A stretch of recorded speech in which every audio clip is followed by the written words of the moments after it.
Did you know that Ronald Reagan was a DJ and Napoleon in Egypt wrote graffiti? Did you know that history is just a replay and you affected by what you do and what we say? Did you know that history is just a memory and we are the present memories of future centuries? You gotta know your history, the what and the how, and be aware you making history right now. So since history is a record of past events, let's give the future something it can respect. Meta-historical. Yeah, listen, meta-historical. History is a record of past events. It tries to make sense of the past with past evidence. The life of a free man makes history in many ways, but history makes the life of a slave. History is an art, not a fact, and the historian, no matter how scholarly, is never exact. We are living in an omni-event. Keep in mind, everybody's doing everything at the same time. The activity of the whole globe can never be recorded. Our linear vision is too distorted. We think in terms of A, then B, then C, then D, then so on. We say this began here, that ended there, so our conversations can have something to grow on. But in reality, the omni-event has no beginning or end that you can detect. We make beginnings and endings in mass confusion so we can talk about the things we're doing. But this is all an illusion. We see reality according to the symbols we're using. Can words exist without letters? Can birds fly without feathers? Who changes? We are the weather. These words are forever, so I'm calling these oratoricals meta-historical. When I came back to the United States, I decided that if you could use propaganda for war, you could certainly use it for peace. And propaganda got to be a bad word because of the Germans using it. So what I did was to try to find some other words. So we found the word Council on Public Relations. Bernays returned to New York and set up as a public relations counsel in a small office off Broadway. It was the first time the term had ever been used. Since the end of the 19th century, America had become a mass industrial society, with millions clustered together in the cities. Bernays was determined to find a way to manage and alter the way these new crowds thought and felt. It's going to be a delay, probably. To do this, he turned to the writings of his uncle Sigmund. While in Paris, Bernays had sent his uncle a gift of some Havana cigars. In return, Freud had sent him a copy of his general introduction to psychoanalysis. Bernays read it, and the picture of hidden irrational forces inside human beings fascinated him. And he wondered whether he might make money by manipulating the unconscious. What Eddie got from Freud was indeed this idea that there is a lot more going on in human decision making, not only among individuals, but even more importantly among groups, than this idea that information drives behavior. And so Eddie began to formulate this idea that you had to look at things that would play to people's irrational emotions.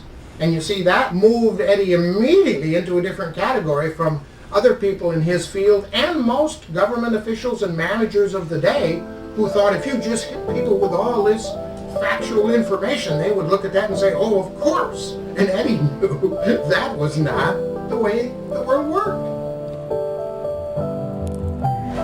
Live from Modern Media, you're listening to Abolition Now. My name is Dana. I'm joined in the studio by Edwin and Megan. We are your co-hosts for today's show. On this episode of Abolition Now, propaganda, mass media, art, and aesthetics. We're diving in today to the depths of the depravity known as the culture industry and the society of the spectacle. Hopefully by the end, we'll reemerge with some fresh takes on a couple of the reoccurring themes we cover on this show a lot, such as the need to restore intention to the processes of production, reciprocity to the relations of exchange, diversity to our modes of existence, and with this, robustness to our ecological systems. It turns out there's a lot of overlap, or should I say intersectionality, coming up on this episode of Abolition Now. Stay tuned.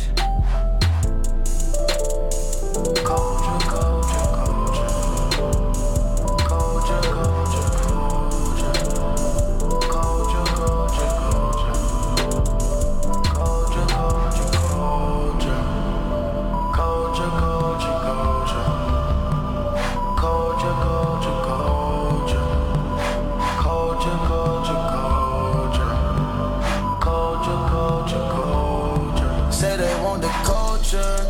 Eat it up, turn them to vultures. Migo gang pull up like soldiers. Now when we pull up, we got chauffeurs.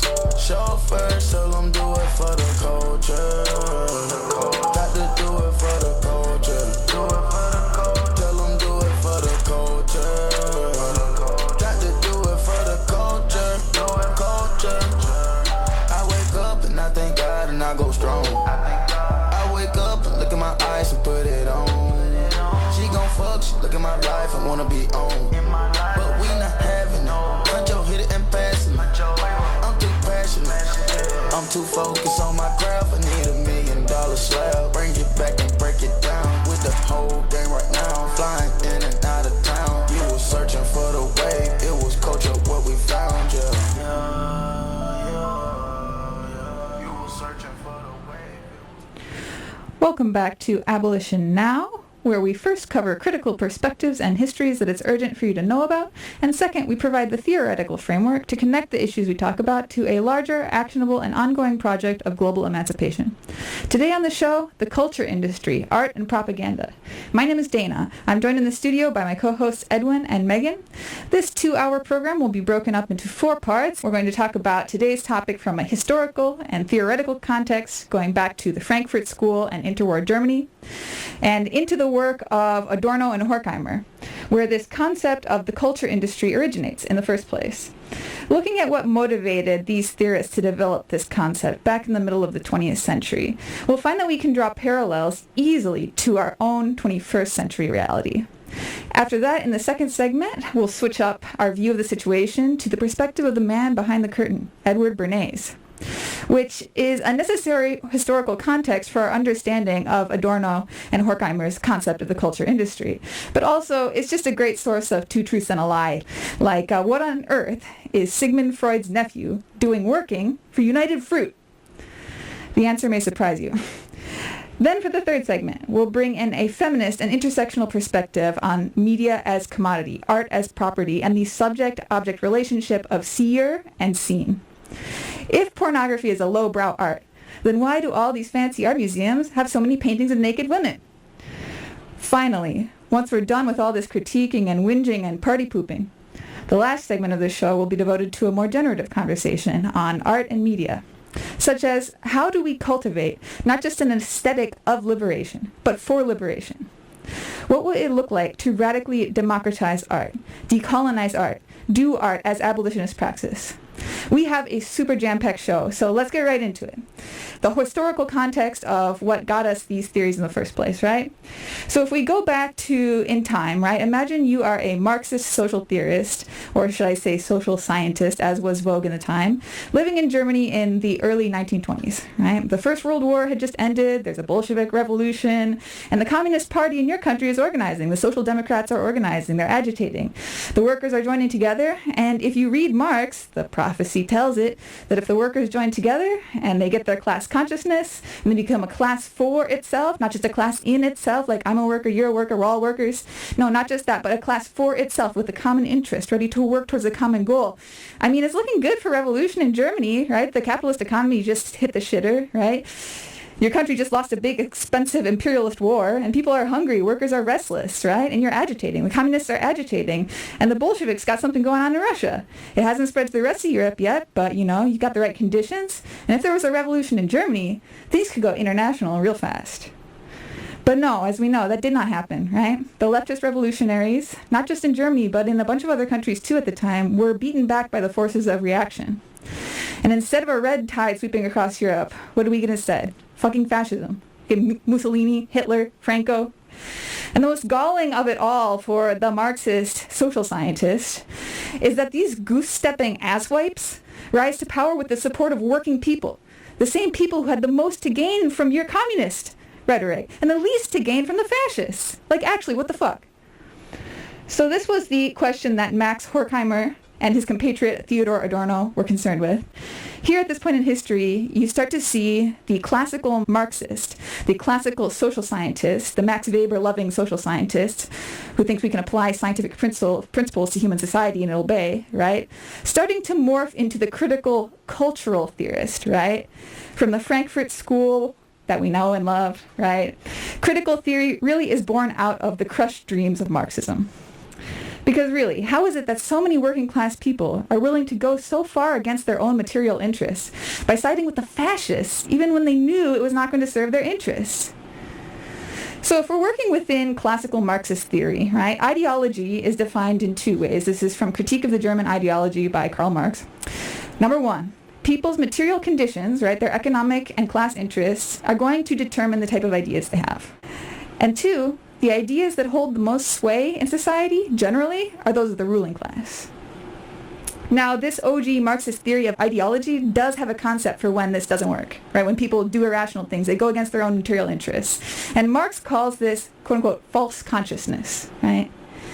But, you know, understandably for Adorno and Horkheimer, being Jewish refugees from Nazi Germany, I can see why they felt like, after all that they experienced, a more robust theory of ideology than just, wow, they really pulled one over on you, was necessary to explain how the hell we got a country on the brink of a socialist revolution and ended up with a fascist genocide. Like, there's something more than just false consciousness that's going on here. And so Adorno and Horkheimer take a deeper look at things. They look at culture, they look at art, they look at propaganda, they look at mass media, other forms of intellectual and cultural production. And what we get from them is a theory that is still based in Marxist analysis, but they're able to expand the theory of ideology significantly just by transitioning away from this highly rational, quantitative, systematic paradigm that was the zeitgeist of this new type of intellectual, the early 20th century social scientist, right? So the Frankfurt School opened up Marxism to culture, to literature, to art, and eventually moved these topics from the periphery into the center of their analysis, right? Emphasizing the role of culture as equally, if not more important to a person's ideology than their economic or political situation. And that realization is what has huge implications for what we're talking about today, because if culture is so important in determining what ideas I have floating around in my head, then the next question I'm going to ask is, well, who controls culture, right? Any thoughts before I move on? Yeah, there's so much going on there. What immediately comes to mind is the difference in material conditions of the Russians and Germans at the time.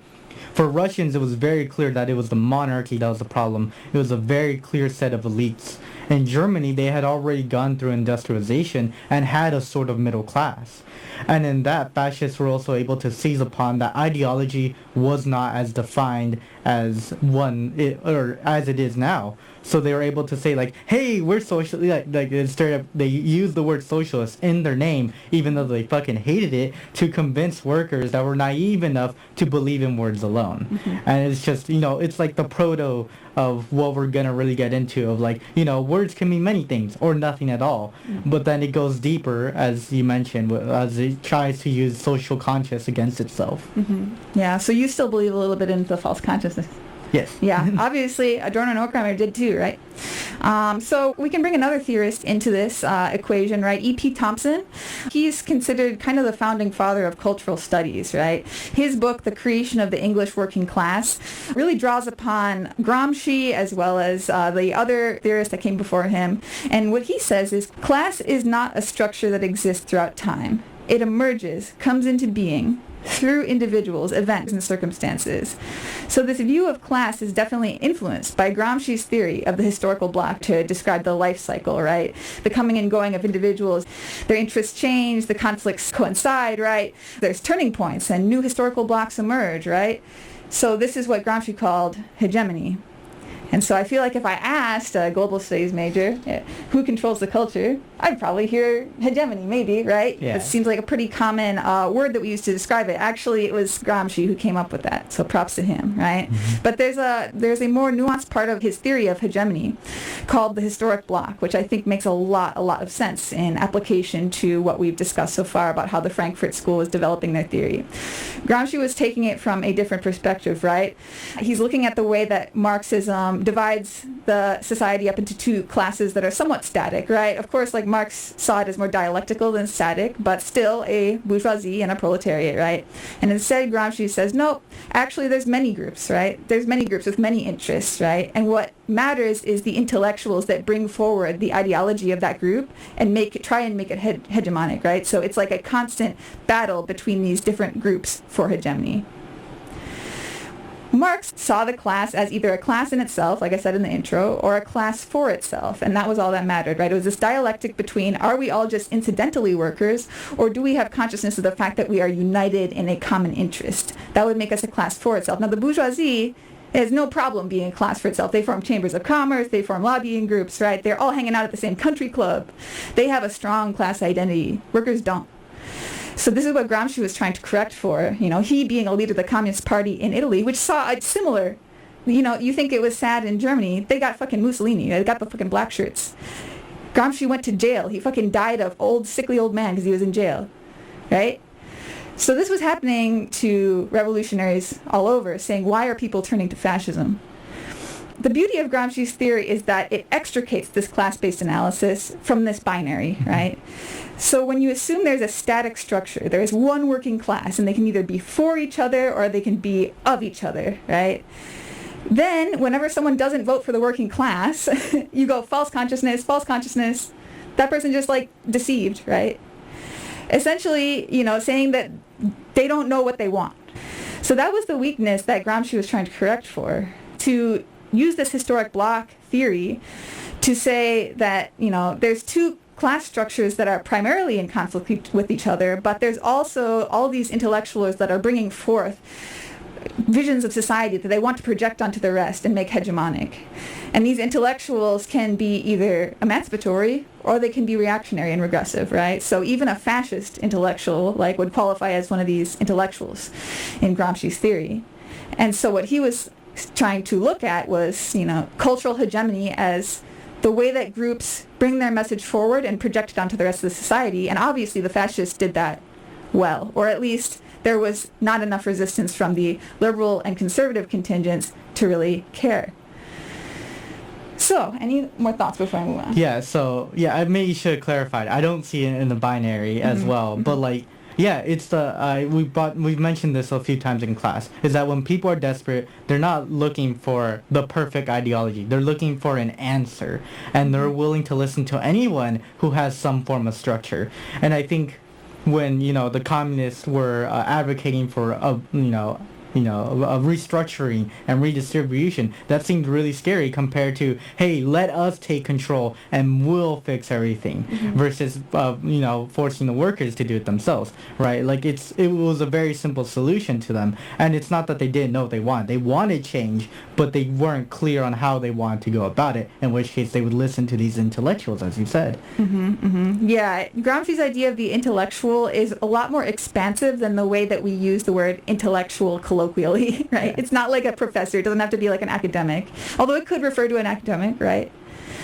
Rather, an intellectual is essentially anyone who emerges from a given historic block, one of these kind of mini classes, right, that he's talking about, that reflects the ideological presuppositions of the block, right? So that if they get power, they advance this hegemonic vision onto the rest of society. And they don't necessarily even need to be a political activist, right? They just need to have some sort of position of power that they use to coagulate the discontentment of that block and articulate it to power, articulate it to the rest of society, right? And when I say articulate, I don't just mean put into words, I mean formulate in a digestible and appealing way. Which is part of what we're going to get into. Why are we talking about, all this social theory if what we're really doing the show about is propaganda and culture? Well, because I think it's very significant that the best theory of culture that I think is the most accurate in describing the way that we consume media today was written in response to fascism. Was written in response to the current theories of the time being unable to understand the phenomena of fascism, right?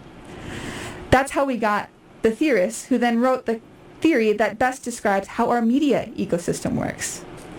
Now we're going to bring this theme back. I'm just kind of teasing it, right? But there is a connection there. And so to the audience, I want you to keep listening and start making those connections. And we'll bring this back at the end. We're thinking about the tie between the logic of fascism and how our media and art and aesthetics and propaganda, we'll call it what it is. We'll learn that it can be called public relations or it can be consulting, right? So a lot of euphemisms, right? But propaganda, right?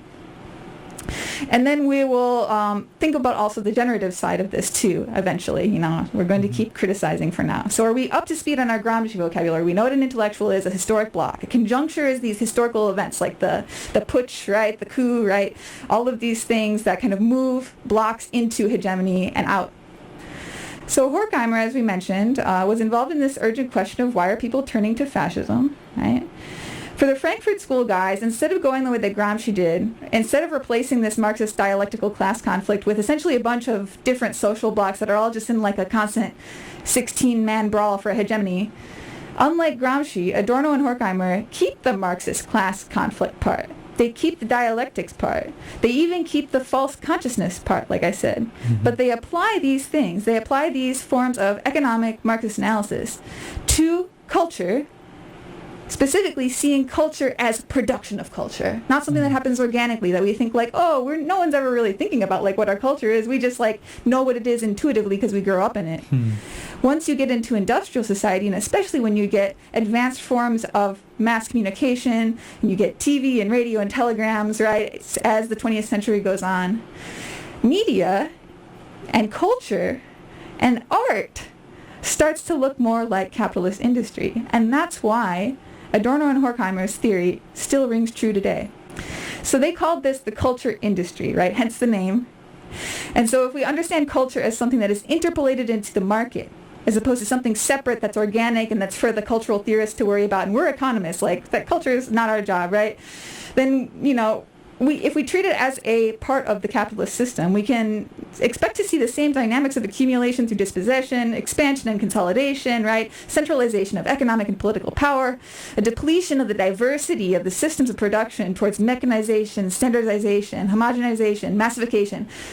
Sure, sounds familiar, right? This is exactly what we were talking on last show, right? This was what was happening to culture. And they were picking up on it as early as the middle of the 20th century. Only that the emergence of a new form of mass media and communications had begun to facilitate a breadth of ideological control over the masses that simply wasn't possible during Marx's time. How could Marx have predicted this hell, right? This was what necessitated a new theory, one that was still rooted in Marxism, but that had a new focus on cultural and intellectual production as production, subject to the same growth mandates that firms producing material goods would be under. Market forces which exact continuous expansion, concentration, consolidation of capital as a precondition for survival. We remember what Murray Bookchin said in the cold open of the last show. This is not an ethic thing.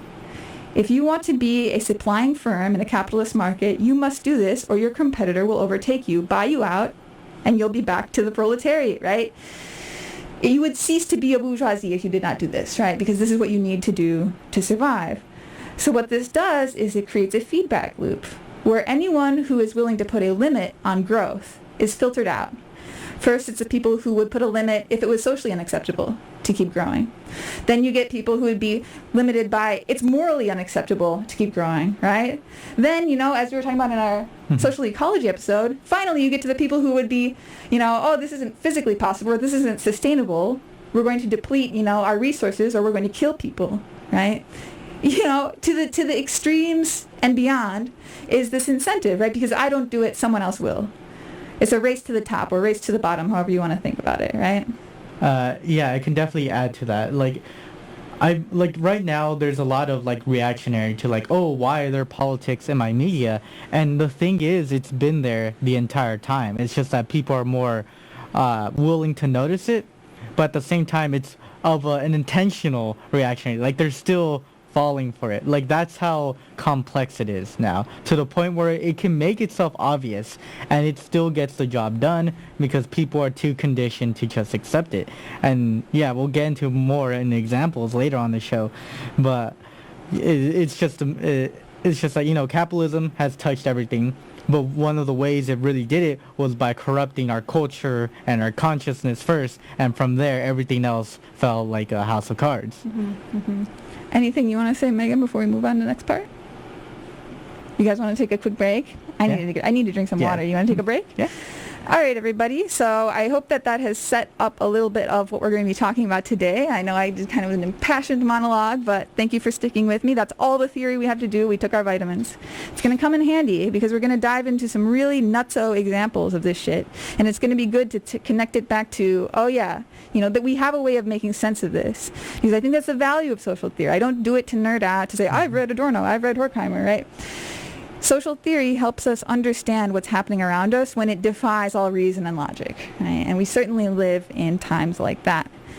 All right, so let's take a break, and then we'll bring it back to earth, back to our material conditions, because we've been heavily into the theory and the Gramsciisms and the commodity production. But don't give up on me yet. In the next segment, we'll go into what actually these things look like through the example of one man, just one man, truly an extraordinary man, terrible, good at his job, and horrible person.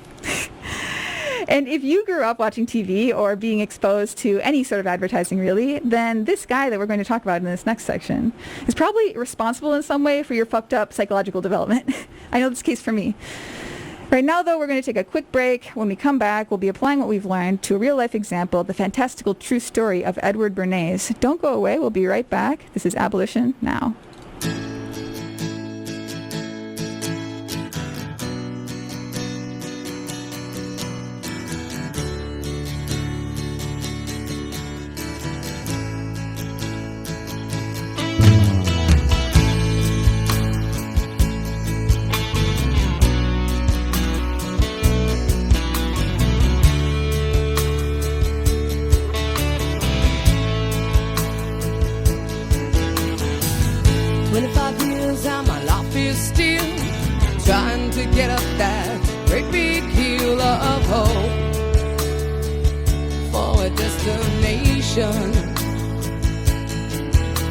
I realized quickly when I knew I should that the world was made up of this brotherhood of man, or whatever that means. Into a crisis times when I'm lying in bed just to get it all out what's in my head, and I am feeling a little peculiar. And so I wake in the morning and I step outside and I take a deep breath and I get real high and I scream from the top of my lungs, what's going on? And I say, hey, yeah, yeah, hey, yeah, yeah. I said, hey, what's going on? And I say, hey, yeah, yeah, hey, yeah, yeah.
there's still time to get up that great big hill of hope for a destination. Welcome back. You're listening to Abolition Now. This program is a project of the Abolitionist and Decolonial Learning Collective, a radical leftist alliance of students here on campus. Our mission is to enact visions of abolition and decolonial learning at CSUMB. Today on the show, the culture industry, art, and propaganda. In the first segment, we talked about the historical context that led to Adorn and Horkheimer's development of their theory of culture industry, what social, political, and technological changes necessitated the formulation of this theory, and just how well it stood the test of time.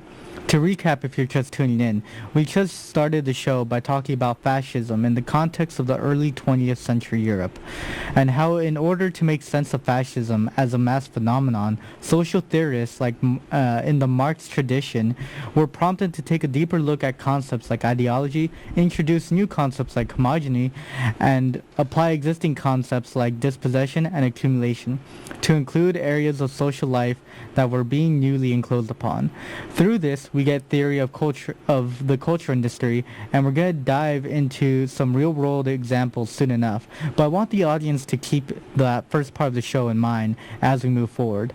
The fact that these culture theories were developed in response to the inability of existing social theorists to make sense of the rise of fascism. That's an important thread that we're weaving in here, and we're going to come back to it because history repeats itself with astonishing regularity, unfortunately. But we first have to go back to the 1920s, that is. That's more or less where the star of this segment enters onto the stage. But who is he? The man, the mystery. Well, first of all, he's Sigmund Freud's nephew. That's nuts. Like I said in the beginning, this guy is a great source for Two Truths and a Lie because it's just unbelievable how many things he had his fingers in. We're talking about Edward Bernays. He was credited with inventing public relations, the entire field of public relations, things you can major in college now. But why did he create the field of public relations? Well, it was another euphemism. So, Sigmund Freud. Do you want to catch us up on Sigmund Freud? You are the psych major. Give us a rundown.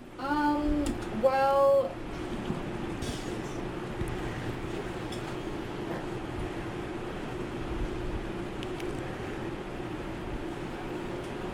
Testing. Okay. So essentially he is the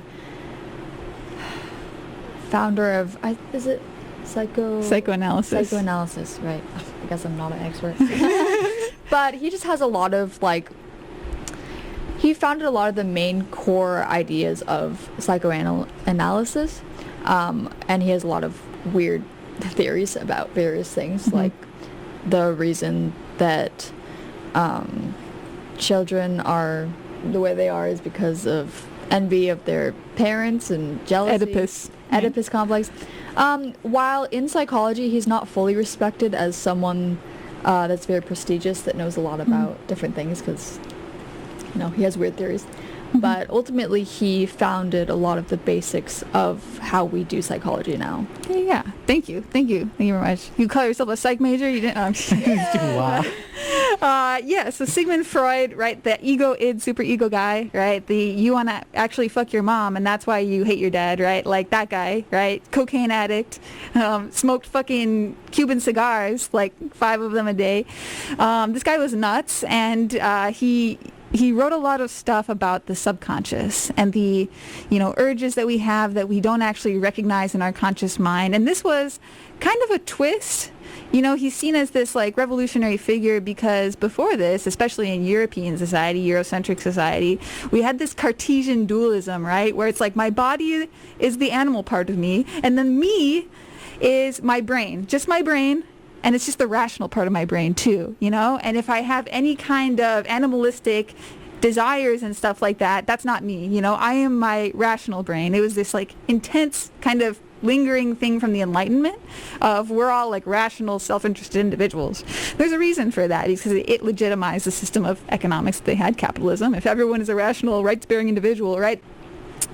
So Freud comes on the stage, and this psychologically constipated European society is looking at this guy and going, oh my God, we have subconscious desires? You're kidding. This totally emotionally suppressed society, super conformist, right? You look back at pictures, like everyone's wearing the same fucking shit, right? It's just that, white people have no culture, basically is the thing that's going on. So Freud comes onto the stage and has this way of kind of helping people process their inner urges. And of course, now we have much better, evidence-based, empirical ways of doing those things. But for the time, it was pretty revolutionary, right? And people were having good results and just talking about their problems. That was just not something that people did back then, I suppose.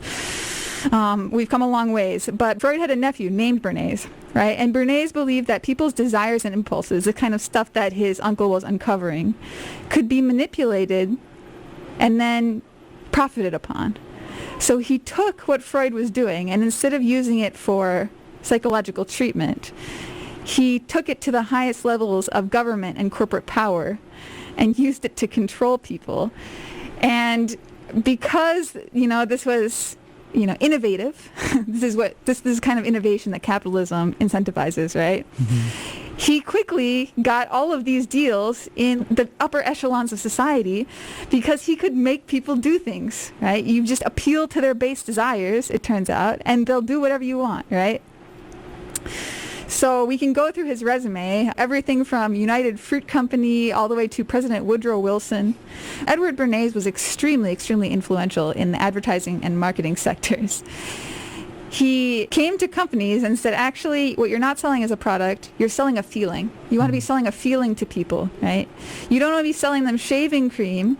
You want to be selling them, Gillette's feminism ad that they did during the Me Too movement. You guys fucking remember this? It was like, men need to stand up. It's like fucking a Gillette ad, right? Like, they're not actually selling you a razor or shaving cream. They're selling you this image and this feeling and this symbolism that is such a fetishized, abstracted version of the commodity, but it appeals to our base desires. It anticipates what we aspire to, right? And this is basically how all advertising works now. It's very odd for us to see, like, run faster, jump higher, like those kind of old-timey advertisements where they actually talk about what the product does. Those are like bizarre to us now because it's like Geico, I don't even know what the fucking ad is about, right? It's not about car insurance, but that's not the point, right? It's subliminal messaging, right? It's supposed to sell you a feeling that's associated with the product, right? That pulls on your subconscious desires. Also just like a person too. I just know that there was like a series of like interviews where they were doing interviews of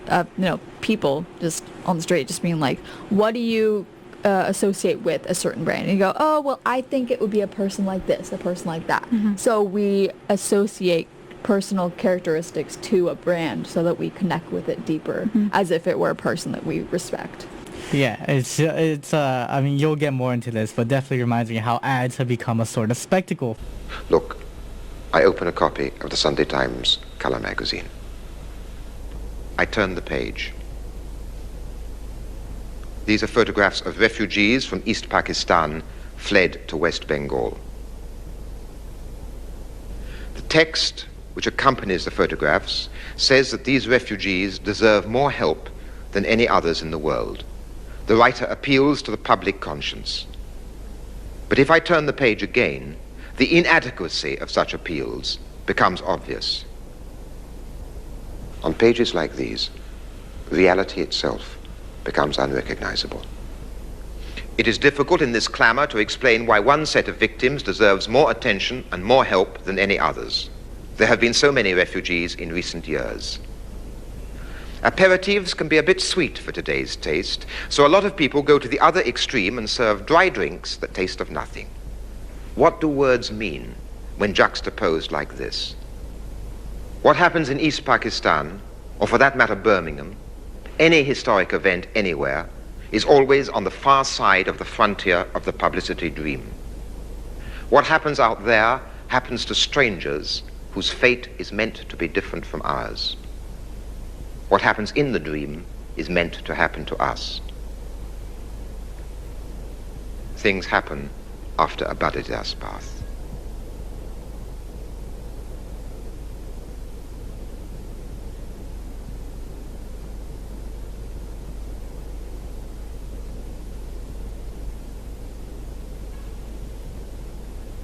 there is no communication between the two worlds. Their contrast is beyond understanding, unless one takes a world political view. Or, the symbolism of fucking horses, they're representing freedom or hard work, and their goal is to either sell beer or trucks that people don't need, and the people who end up buying this stuff are the people who don't even represent those things. Like, that truck, at best, is going to be used for grocery runs to the nearest Costco. And it's just preying upon these insecurities that our society has made, and saying that, like, hey, do you feel this certain way? Feel this better way with this product, because that'll magically fix it. Oh yeah. Turn on the TV and you see a commercial and it's just a woman running carefree through a field of flowers. What do you think the product is they're selling you? Could be antidepressants, it could be life insurance, could be tampons. Yeah, most likely, right? Yeah, but so isn't that crazy that we can, see that on TV and it's like could be anything from antidepressants to tampons? Because it's not selling you tampons. It's selling you the feeling of freedom or of carefreeness, right? Or whatever you associate with running through a field of daisies. But it's usually something that we can't actually get under capitalism. And that's what's fucked up. Because... yeah. Oh, are you going to interrupt me in my point? Sorry, I thought you were... It's fucked up because then we use consumption as a pacification, right? So this is the ultimate point here, is that we want these things deep down. I want to be free. I want to be carefree. I don't want to have to get up at 6:30 in the morning and go to work. But I can't have that under capitalism. But I can have the commodity that makes me feel like maybe. Publicity both promises and threatens. It plays upon fear, often the fear of not being desirable, of being unenviable.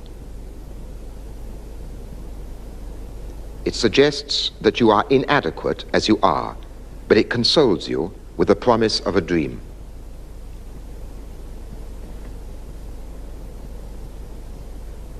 Behind the dream are the working lives of the very people it addresses.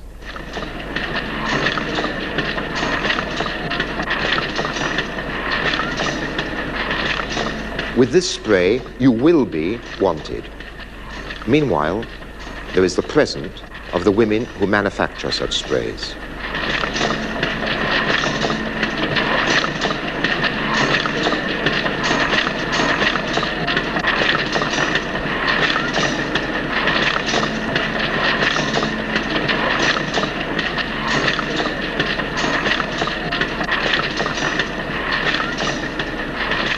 The future deferred.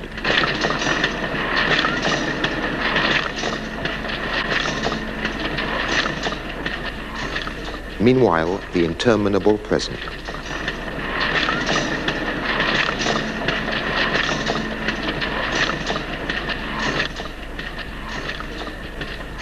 The more monotonous the present, the more the imagination must seize upon the future. The passivity of the present is then replaced by the activity of an imaginary future, pictures conjured up by publicity. So it's a pacification technique. Sorry, go ahead. No, yeah, you're entirely correct, and it's perfect segue into what I say, because it fucking reminds you of that ridiculous Pepsi commercial, where, at the height of civil unrest, of police brutality, they have, not even a social activist, they have fucking a Kardashian, right? Or was it, I don't remember. Anyways. Kendall, yeah. Yeah, so they come over and like, we can solve this high tension with consumerism. Over a can of Pepsi, we can resolve this issue. And that's not something you can solve under capitalism. You cannot consume a project to magically fix these social issues. And it's a form of pacifism, because we get you. We see the problem. Have a Pepsi. It's like a catharsis, right? It's venting off steam, right? So that you can feel like you did something. Oh my God. Yeah. So it gets worse, unfortunately, because we're still talking about like Edward Bernays, the PR guy, right? But then he starts doing something called social engineering, right? Which maybe you've heard of this phrase. But for Bernays, it means not just using this kind of emotional manipulation, psychological manipulation to get people to do what you want in the short term, but to actually change how they view themselves, change how they view society in the long term, to actually dictate the social norms and the values and the standards and the expectations onto people. So it's no longer that the advertisement is appealing to my base desires, is that my base desires are being shaped by the advertisement. At this point, we don't even know what we want, dude. When I have a fucking desire for something, I don't know if that's because I subliminally internalized advertising for it or if I actually want it. Yeah. I straight up can't tell. I can't tell, right? Yeah, absolutely. So one of the examples of this that's kind of similar to the Kendall Jenner thing is that one of Bernays' first jobs for the advertising industry, where he proved his proof of concept with the social engineering thing, was he worked for the tobacco industry, right? And at the time, the early 1920s, it was socially taboo for women to smoke. It was seen as dirty, right, or kind of low class. And so there was a big taboo against women smoking. But the cigarette companies wanted to sell cigarettes to half the population. And so they hired Bernays. And what did Bernays do? His strategy was to link cigarettes with the idea of empowerment, liberation, and rebellion, because it was the flapper era, the roaring 20s, and women were going out into society in a way that they hadn't been before, and that felt empowering. And he picked up on this, picked up on the fact that there was these iconic suffragettes, right? That women's liberation was kind of hot right now, you know? And he staged this parade where all of these suffragettes or high society women are walking around with cigarettes, and he brands them torches of freedom. And this, of course, generated a lot of buzz. It was kind of the first viral marketing campaign. And by the end of the 1920s, smoking was socially acceptable for women. Not just acceptable, but mainstream. Sales of cigarettes to women skyrocketed. So cigarette companies saw all this. All the other cigarette companies saw this. They were like, oh, shit, we got to do that. So all the fucking companies start replicating this. And we still see this today, how certain communities, have you ever noticed how certain communities, they tend to smoke the same kind of cigarettes, the Camel Crush, you got the Camel Crush people, you got the Parliament Light people, you got the Newport people, right? All of these little like subcultures have their own brand of cigarettes. Why? Because like this is basically how we do advertising now. We take products and we ingrain them in culture so that our entire culture even is about consumerism. Consumerism itself is ingrained in our culture. Wow, that's really interesting to me, because like that proves that like there's so many cultural changes in our world that happen likely because of capitalism and consumerism, just because brands wanted to sell to more people. Like fully changes in our societal mindset about different things. That reminds me of, more recently I was watching a video from a woman who is a model, and she was talking about her experience in the modeling industry, and she was talking about how a lot of brands are more inclusive, quote unquote, for different body types and different like skin colors, and then behind the scenes they were still fat shaming girls and still saying, sorry, you're gross, like you need to lose weight, whatever.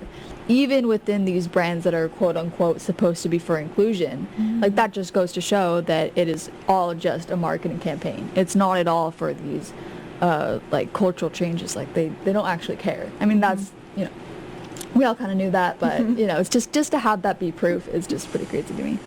Yeah, anything else to say, Edwin? Yeah, I mean, like, it's kind of like how identity politics have, like, culture war things have become so prominent. Like, no, these corporations do not care about these communities that you're angry about. Like, no, they're just trying to sell shit to them. Like, Disney doesn't care about gay people, they just want to sell stuff to them.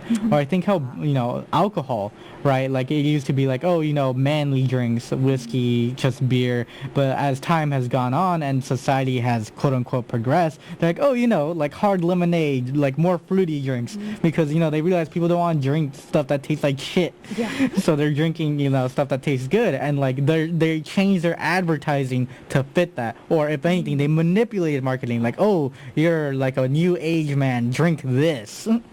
Yeah, it's like a identity formation that like is tied to how we express ourselves, which means how do we consume things that we then use to express ourselves.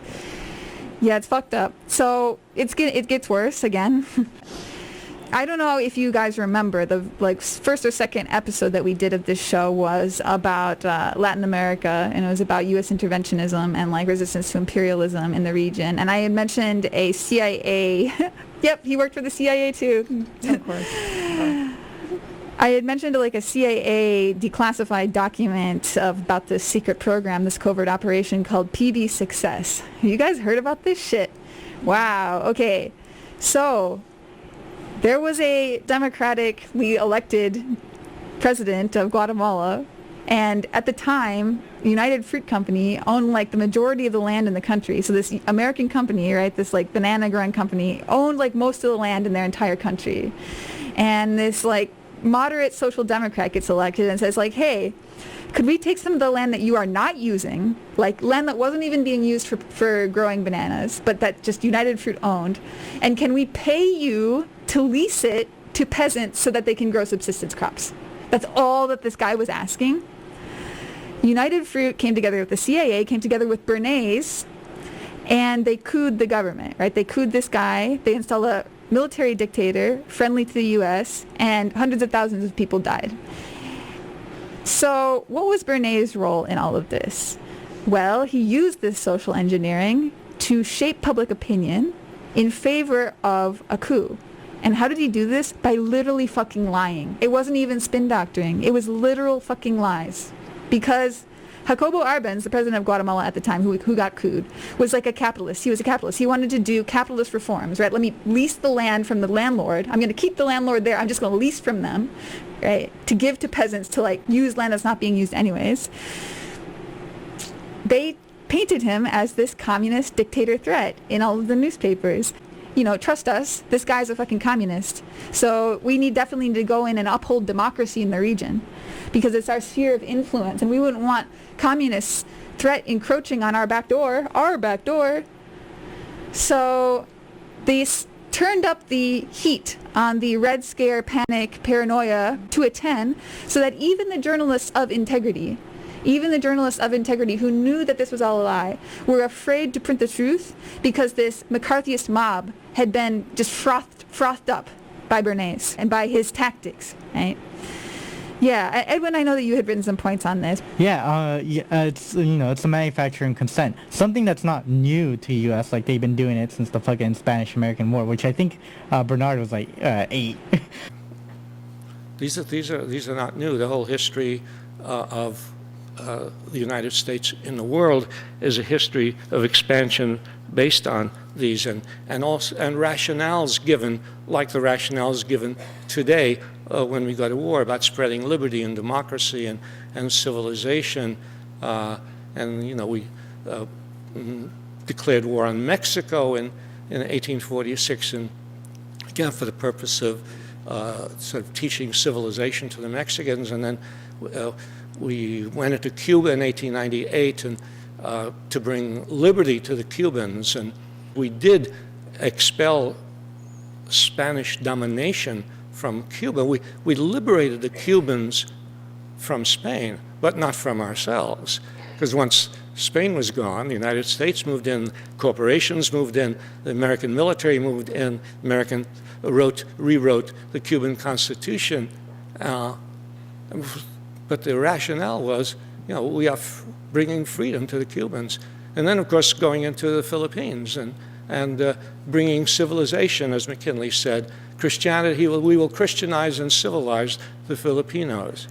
But the point is like, it's nothing new. When the U.S. warship Maine blew up, they blamed on the Spanish, instigated the Spanish-American War, took over their colonies, blah, blah. But what I will say is that Bernays kind of marked the turning point in how the U.S. would use it. They wouldn't use it when it was just convenient. They started using it as their main strategy, right? And it's a fear-mongering that's so prevalent and relevant today. We fucking see it with the Chinese spy balloon. We see it how protests in opposing states are framed to be massive so that people think that these are dictatorships. I think of Cuba, like every 2 years or a specific week a month, they'll just run like, protests in Cuba, and it's like it's a small gathering, and what they're protesting isn't necessarily the government, but a few things the government does, what a natural protest does. But they're saying like, we can see a revolution, and it's just to ensure that public perception or its viewpoints are aligned with the government, or at least the interests of private corporations. The argument, the justification was that there was disorder, and we were bringing order to these countries. In the case of, for instance, of Theodore Roosevelt, who developed something called the Roosevelt Corollary, the justification was corollary to the Monroe Doctrine. Justification was, well,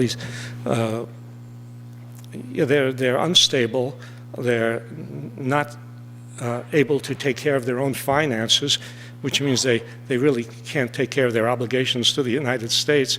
We don't like that.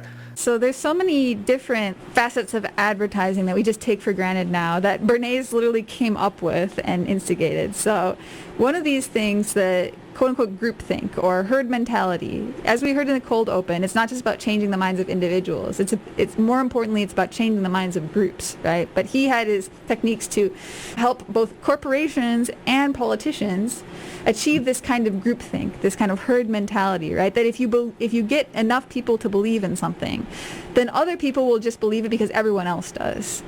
And that's called groupthink. And so several ways that they would accomplish this that may seem like par for the course now, but they were revolutionary when he introduced them. The celebrity endorsement, that this was a social proof. If I see an actor drinking a Pepsi, it confirms to me that drinking Pepsi is high class. Emotional appeals, so he was part of this campaign to add fluoride to the water, and what he would do with these public service announcements or commercials for this would be to put babies and children and have themes of keeping those babies and children safe, so that people would take that motherly or fatherly instinct that they have and associate it with the fluoridification of water. And then finally, aspirational values. This is also another thing that seems totally par for the course. But to associate the product with something that people want to be, right? So if I use this soap, I will be popular at school and everyone will like me. That's something that advertising had to learn to do, and that Bernays introduced as a way to actually create new social norms around corporate profit structures. So the reason why these techniques were so successful and continue to be used to this day is that they created demand for products that people don't actually need. And this had a profound effect on our culture and our politics, because it created this sense of desire and emotional connection with products that's separated from any kind of real necessity or meaning or materiality. And this is where we get the society of the spectacle. What Bernays was doing fascinated America's corporations. They had come out of the war rich and powerful, but they had a growing worry. The system of mass production had flourished during the war, and now millions of goods were pouring off production lines. What they were frightened of was the danger of overproduction, that there would come a point when people had enough goods and would simply stop buying. Up until that point, the majority of products were still sold to the masses on the basis of need. While the rich had long been used to luxury goods, for the millions of working-class Americans, most products were still advertised as necessities. Goods like shoes, stockings, even cars were promoted in functional terms for their durability. The aim of the advertisements was simply to show people the product's practical virtues, nothing more.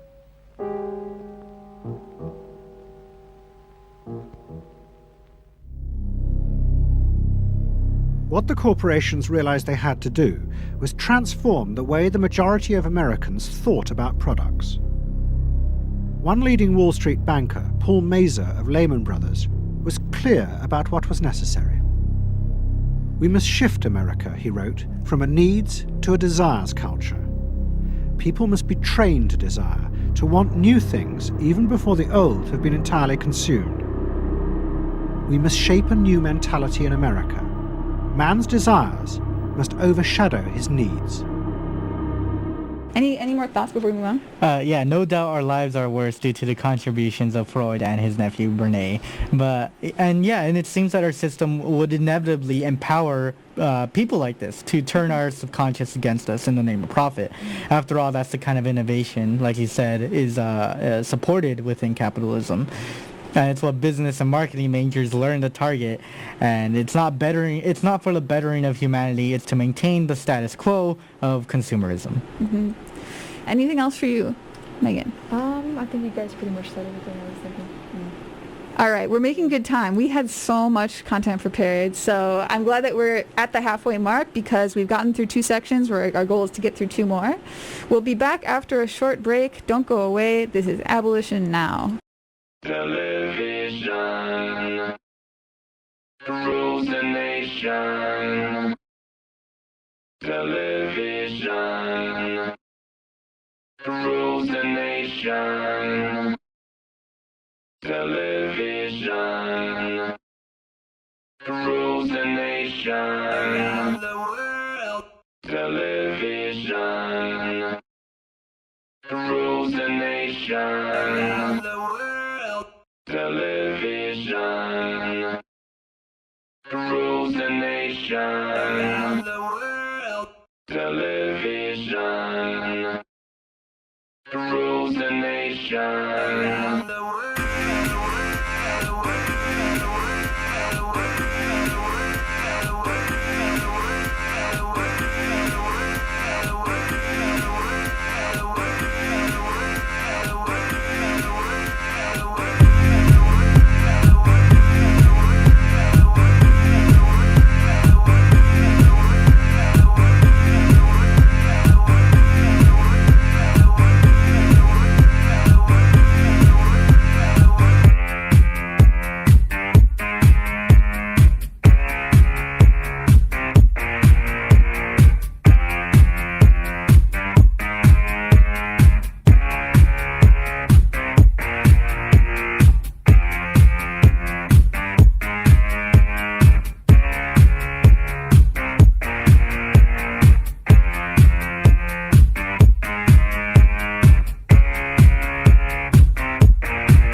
Back to Welcome back. You're listening to Abolition Now. This program is a project of the Abolitionist and Decolonial Learning Collective, an alliance of students here on campus who are committed to the abolition of all forms of state violence and the liberation of all colonized people. Today on the show, we're talking about culture, art, aesthetics, propaganda, the whole nine.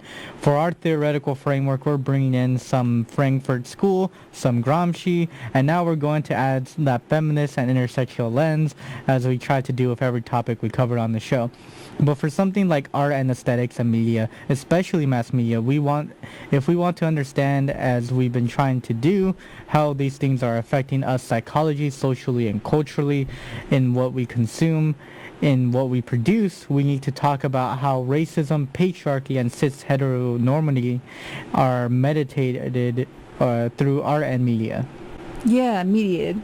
Mediated through media. Yeah. They are two men convinced that the world is there to furnish their residence in it.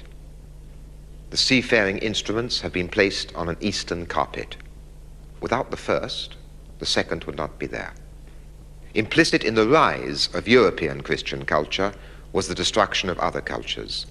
But the Europeans saw it differently. They believed that their civilization was in all respects more advanced than any other. The African kneels to hold up an oil painting to his master. The painting he is holding depicts the castle above one of the principal centers of the West African slave trade. Many works of art in other cultures and periods have celebrated wealth and power.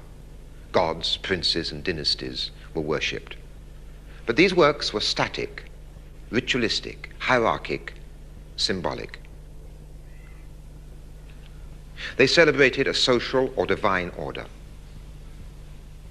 The European oil painting served a different kind of wealth. It glorified not a static order of things, but the ability to buy and furnish and to own. Sometimes the paintings themselves were simple demonstrations of what gold, of what money could buy. A certain kind of oil painting celebrated merchandise in a way that had never happened before in the history of art. Merchandise became the actual principal subject of these works. Eating is a pleasure, but these paintings cannot be eaten. They are a demonstration of something else. First of all, of the artist's virtuosity. Secondly, of the owner's wealth. Livestock. Not animals in their natural condition, but animals whose pedigree is emphasized and whose pedigree is a proof of their value, whose pedigree emphasizes the social pedigree of their owners. They are painted like pieces of furniture, a table or chair with 4 legs. Objects. When we have screens and TVs and fucking advertisements just like flooding our brain. I was reading a study the other day that was talking about how many brand images and advertisements that the typical child is exposed to, right, growing up. And you think about all, like we've talked about with the Bernays section, about how this is all acting on us subliminally. So we don't actually even know what it's doing to us. So I think this is really applicable, particularly for, the intersecting ways that people are represented in media. The media pressure that is put on you from day one of like, this is what your relationship's supposed to look like. A prince is going to come and save you. You're positioned in certain forms of media, in Disney movies and TV shows and everything. We're fed from day one. And it really does have an effect on you, because I had to go through a phase of deprogramming, of going, that's not what an actual relationship is like. Like, that's fucking unrealistic, and that's like setting you up for a lot of emotional pain, right? But you know what it does? It sells you shit. It sells you shit because it's selling you something that's unattainable. And so you'll buy whatever you can to reach that unattainable standard. So it's a very profitable business model. So you wanted to talk, Edwin, I know, specifically about Disney, specifically like quote-unquote woke Disney. What are your thoughts on that? Yeah, so, people are mad about woke Disney these days, especially the far right. And it's just a reaction to what is a bigger problem that I feel like the rest of us need to focus on, which is cultural appropriation of these massive corporations to extract wealth of marginalized communities who they don't even see on equal terms, or because they just see them as another avenue of profit. And my personal story with this is specifically Disney, was around the movie Coco. And I do like that movie. I watched it when it came out. I thoroughly enjoyed it. And they do play to your emotions because the grandma in that movie reminds me of my real life grandma, and that was not fair. Besides that, during around that time the movie came out, there was two main controversies. One was that Disney was trying to copyright Day of the Dead, Dia de los Muertos, because they were trying to make an entire brand out of someone's my identity, like the Latin American identity, to sell to them and then to sell to other people who think that's a nice aesthetic, right? But it's not an aesthetic, and it's not just an identity, it's a tradition that's not based on monetary profit or value. It's based on what we associate with our families. Like the whole point is making food for each other, remembering our ancestors. There's not a profit mentality behind it, but they wanted one, and so they tried doing that. It ultimately failed, but it's not of lack of trying. And the other thing was, when the movie came out, they had I'm sure you guys are familiar with Frozen. They had a Frozen 30-minute special in front of the actual movie because Disney felt it necessary to put something white, as they felt that their main audience would not appreciate this Latino experience. And that filled me with rage because, one, not only are you gonna be disingenuous in trying to appropriate my culture, you're then gonna say that it is not worth a white person's attention, that you have to shove down a fucking snowman for 30 minutes. It wasn't even a 5-minute special, which people kind of associate with animated movies. No, it was a full feature-length thing that I sat through because I was I'm here to watch Coco. I am not watching the whitest of white movies. Yeah. Jeez, yeah. So the representation itself, the commodity experience, is what is fetishized, right? And by fetishized, we mean the Marxist sense, right? So commodity fetishism, right, is when you see a shiny object on a store shelf, and it's just this almost mythical or magical object. The oil painting showed what the owner was already enjoying among his possessions and his way of life. It consolidated his own sense of his own value. It enhanced his view of himself as he already was. It began with facts, the facts of his life. Of course, there were other facts which it didn't take into account. Where did the owner's wealth come from? The exploitation on which his wealth was based was not shown. But what was shown did at least correspond to the condition of his own life. Publicity is different. It appeals to a way of life we aspire to, or think we aspire to, but have not yet achieved. A publicity picture suggests that if we buy what it is offering, our life will be different from what it is. Scene after scene shows you this different life. Not only will our home be different, but all our relationships will become radiant because of our new possessions. But we can only achieve such radiance if we have money. And so publicity also works on our anxieties about money.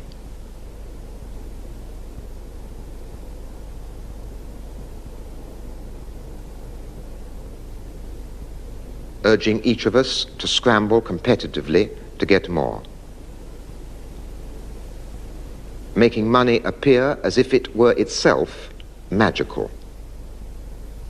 All you're seeing is the commodity. It's completely cut off from all the work that went into the resources that went into it, how it got to you, right? Who paid who to do what to get it to you. Instead, it just is this mythical thing. But with, representation in movies, it's kind of the same thing, where what they're selling you is the representation. It's this higher order thing, right? And then all the profits from that movie go back to the media franchise, which the shareholders of, I wonder what demographics are represented in the shareholder board of the fucking Marvel Cinematic Universe. Yeah. Any more thoughts about that before I move on to my next Oh yeah, like the way Disney has its politics is now biting itself in its ass, as it supported right-wing politics throughout the election, and now, especially with the rise of DeSantis in Florida, they no longer have the right to govern their little utopia, Disney World that they had going on in Florida. They no longer have those special exemptions, which I think is hilarious and ironic, but also like a big fuck you moment because fascism is back, and it's doing what it does best of like, it accepts, money from the rich, but ultimately they don't even like. That's the scariest part of fascism. Like, even if you do have wealth, it's not going to protect you. They are purely based on this hate ideology, and will sack you the second you don't fit into their narrative. Mm-hmm. Yeah, that's the difference between, there's this horseshoe theory about like the radical right and the radical left. It's not the same thing. Unfortunately, in a lot of my classes, we don't have that critical of a view of when these false equivalencies are drawn. And so what I think one of the risks that I'd like to draw out as we kind of weave this idea of this is all tied to fascism in many ways is that the more normalized fascistic beliefs are, the more debate platform stages they get, the more these innocent bystanders are going to think, oh, that's just another position, like Republican, Democrat, right? It's not that they're going to convince the public of their views because they're fucking atrocious, but they're going to normalize their presence in society and move what should be a completely fringe and unacceptable belief closer into the mainstream. And you're right, it is on the rise, not only in our country, but around the world. And it's why we need to have this conversation now, because do you trust the Republicans and the Democrats to come together against them if they were like they didn't even fucking do that for Donald Trump, right? And he's like literally the most orange Cheeto man, like, so if they can't do that for him, we're fucked. Think about like an actual charismatic fascist, right? So kind of one of the themes that we've been weaving through this whole thing is that this culture industry exhibits the same problems that we see in any other capitalist industry, where a smaller and smaller fraction of people are involved in directing the processes, and the majority are more and more divested of any control over anything in the process. And it's here how we see these intersecting forms of oppression really graft onto the culture industry, because who's on top, right? And who is divested of control? It follows these intersectional lines, right? The movie has BIPOC representation, but the shareholders and the executive producers are all white men, right? You had the example, or I brought up the example of this video game called Just Cause. Yeah. Do you want to talk about that one? Yeah, so Just Cause is not my favorite game. In fact, I think it's pretty bad in how it's not that fun. But the storyline is concerning, because it's effectively you taking down a Caribbean government on an island that's authoritarian, and you are American. The parallels are very obvious, but like it's so prevalent in video games especially, and like it's why there's a new Call of Duty every year, and it's because the military industrial complex has such a huge stake, because they're trying to ensure that war seems fun and cool and you're doing it for the right reasons, because they need this pipeline of gullible recruits to send to fight their very pointless wars, to which they will either get incredibly injured, die, or be forgotten the second they come home. It's why they have esports teams on fucking Twitch, which it was on Congress. Like AOC did bring it up in Congress, like, hey, they shouldn't be fucking doing this because it's targeting children. And there was an entire scandal where kids would be able to register via this way, and they were able to take that down, but they're still able to stream. And it's because Democrats caved on like, oh yeah, they shouldn't be recruiting kids, but they didn't cave on they shouldn't be advertising to kids at all, because they need the military as well. It's Democrats maintain the status quo as well.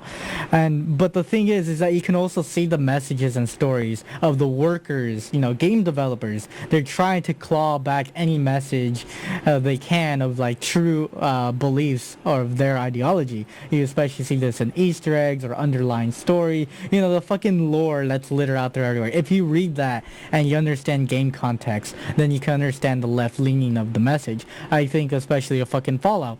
it's a game of the post-apocalyptic war after capitalist West nuked communist China, and they nuked each other. The world ended. But if you read through the messages, you see greed. You see fucking one entire game is based entirely in West Virginia, and it talks about miners fighting against robotic industries, replacing jobs. It's basically a battle of is it Blair Mantle? Blair Mountain. Yeah, it's basically a recreation of that, but in a dystopian world. But it's all to show that in the guidance it's just war, fighting, that's it. If you look deeper, you can see the remnants of actual ideology left by game developers. And it's why I don't think gaming is just a tool. It is it's a platform.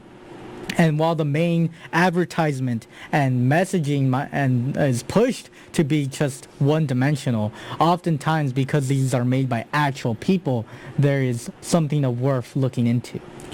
Yeah, a couple of things that I want to pull out there. First, we had prefaced this idea of the subject-object relationship, but we hadn't really gone into it. Let's take an example like that video game, Just Cause. Mm-hmm. Who has agency in that storyline?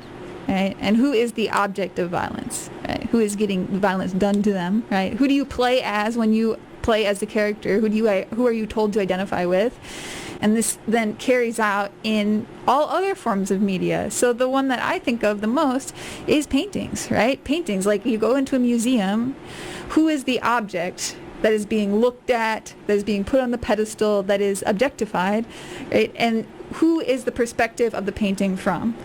There's a really good documentary series called Ways of Seeing with John Berger that goes through the development of Western painting and the tradition of classical painting as reinforcing this view of patriarchal power as I am the seeing eye and you are being seen by me, and how even now we still have this it's called the male gaze, that men see themselves, but women see themselves being seen by men.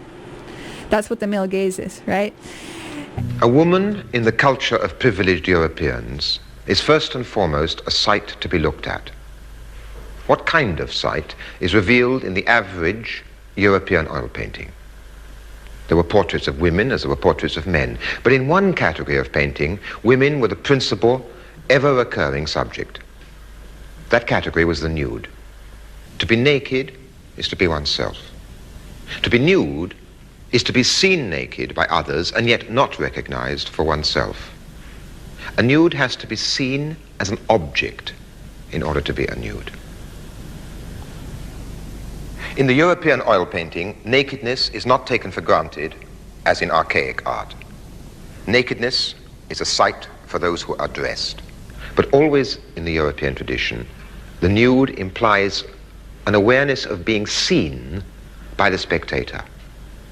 They are not naked as they are. They are naked as you see them. Most nudes in oil paintings have been lined up by their painters for the pleasure of the male spectator owner, who will assess and judge them as sights. Those who are not judged beautiful are not beautiful. Those who are given the prize. The prize is to be owned. That is to say, to be available. Women in the European art of the oil painting are seldom shown dancing. They have to be shown languid, exhibiting a minimum of energy. They are there to feed an appetite, not to have any of their own. So if we are looking at something that is a relationship, but we have this kind of subject-object thing that whoever's being looked at is stripped of agency, and the person doing the looking has the power. So, and I also wanted to kind of jump back to, and I'm skipping around here because just so much stuff that you said to me sparked my memory. But you talk about the game developers, the people who actually do the work of making the game, not the fucking EA executives, the fucking people who are working their ass off and underpaid making the games, actually don't get their fucking name on the shit except in the little credits at the most, and instead it's property of EA, right? If you fucking pirate it, you're gonna be on a lawsuit with EA, right? It's EA's property. So this is of course just what alienated labor under capitalism is, right? But it's also how we do media and how we treat media as property. Of course, a lot more can be said about European oil painting than I have said. Yet what I have tried to show is a fundamental part of the truth which is usually ignored. We study other cultures far away as anthropology. That's to say, we study them from the outside, judge them purely according to their own explanations of themselves. Now, if we look at the culture of the European oil painting in the same spirit, leaving aside its own claims for itself, I believe we will find that oil painting was, before everything else, a medium which celebrated private possessions. The tradition of the oil painting has now been broken once and for all. In some ways, publicity has taken its place. The sight of it makes us want to possess it.